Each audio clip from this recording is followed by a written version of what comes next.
Murder at Ocean View College, Chapter 25. Tackle. When the door closed behind Captain Mitchell, the three students took a deep breath all together. Danny turned toward Jade with a pleading expression. He didn't even open his mouth to speak before Jade said, "Just leave me alone," in a voice edged with steel. He looked down at the desk, but did not get up to leave. He decided to speak to Crystal. "CJ," he said, and she looked at him sternly.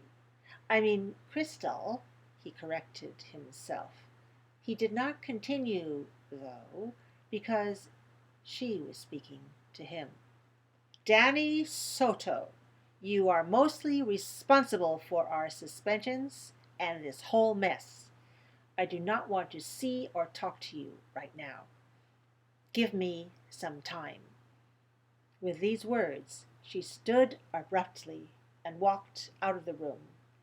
Jade stood too and marched right behind her friend without even looking at Danny.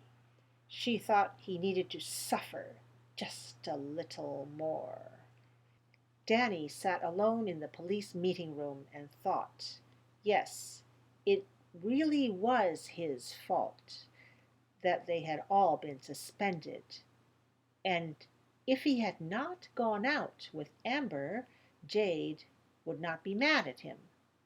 And if he had not dragged Crystal into it by asking for her help, he couldn't finish the thought, because there was something troubling him, something the captain said.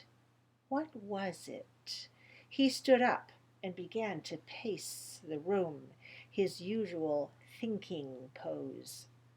He went up and down the middle aisle of the room, trying to remember just what it was that bothered him. That was it! The captain said that Coach Kelly and Ruby Quinn were engaged at one time. Did the captain really say this? Or was Danny imagining it? Do you suppose? No, the coach wouldn't do that. Or would he?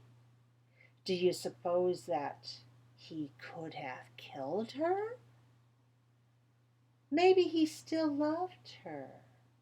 Maybe he was jealous that she was going to marry old man Taylor, Harvey. Well, he has to be a shady guy. He proved that by buying those tests. But could he actually kill someone?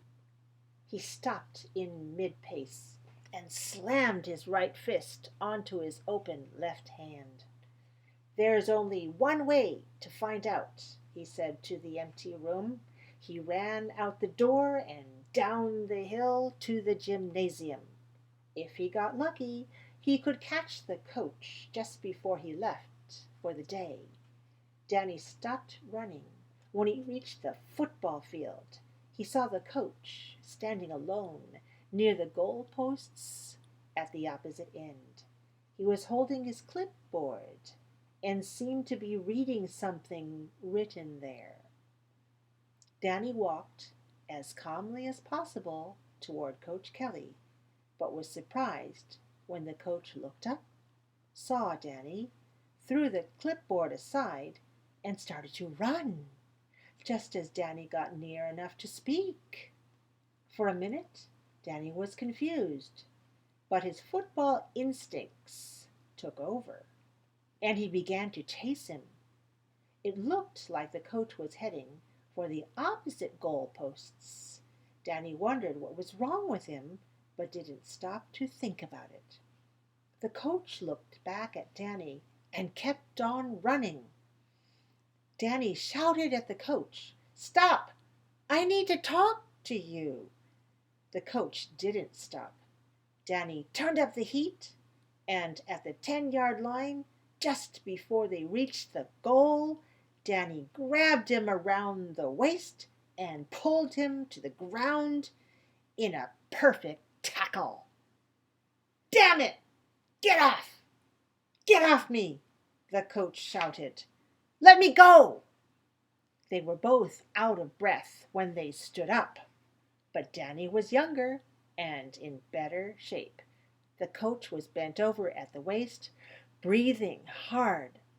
Danny grabbed the sleeve of the coach's jacket and tugged. "I need to talk to you."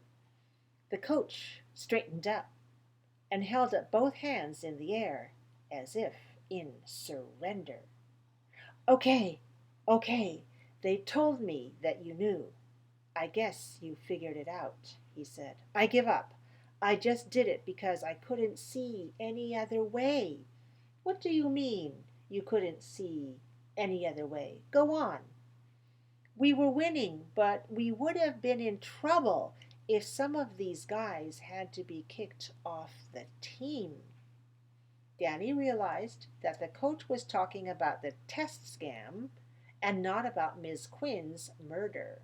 He wanted the coach to continue talking just in case there was any new information. There wasn't. "Amber?"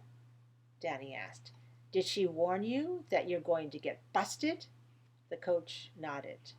After thinking a minute, Danny asked, "By any chance, Coach, did Miss Quinn know anything about this test buying deal?" The coach put a hand over his eyes and said, "Oh, God." Danny waited for him to continue. The coach seemed to be stuck, so Danny prodded him. "Did she?" "Yeah, she found out. I didn't tell her, but somehow she found out. I tried to talk to her and explain, but she wanted to report it. We were trying to work out a deal when she got killed." "Is that why she was killed?" Danny asked. "Hey, man, I didn't kill her, if that's what you're thinking.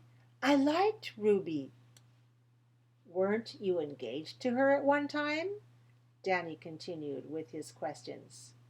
"Yes, but so what? We were friends. You know, Danny, this is none of your business." The coach stepped away like he was ready to leave. Danny grabbed his sleeve again. "Maybe you were a little jealous that she was about to marry someone else." "Hell no!" The coach jerked his arm away and glared at Danny. "And I have had enough of this. Go ask her fiancé. Maybe he knows something." He turned and walked away. Danny stood alone in the end zone.